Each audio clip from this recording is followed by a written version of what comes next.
হরে কৃষ্ণ কৃষ্ণ কৃষ্ণ হরে হরে হরে রাম রাম রাম হরে হরে। শিল প্রভুপাদকে জয়, গুরুদেব মহারাজকে জয়, অনন্তকোটি বৈষ্ণববৃন্দ কি জয়। তো আশা করছি সবাই আপনার গুরু কৃষ্ণ করুন ভালো আছেন। আমিও আপনাদের আশীর্বাদ এবং ভগবানের আশীর্বাদে আছি। প্রতিদিনে না আজ আমরা শ্রীমদ্ ভগবদ্গীতা থেকে একটা শ্লোক অধ্যয়ন করবো ধারাবাহিকভাবে। আজ হচ্ছে 44 নম্বর শ্লোকটা। তো চলুন সবাই একসাথে অধ্যয়ন করি।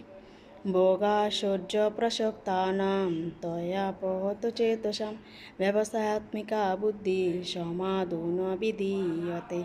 অনুবাদ: যারা ভোগ ও ঐশ্বর্য সুখে একান্ত আসক্ত, সে সমস্ত বিবেক বর্জিত মূঢ় ব্যক্তিদের বুদ্ধি সমাধি অর্থাৎ ভগবানের একনিষ্ঠা লাভ হয় না।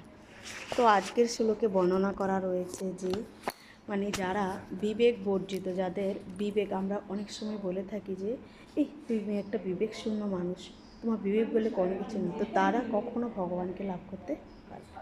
হরে কৃষ্ণ।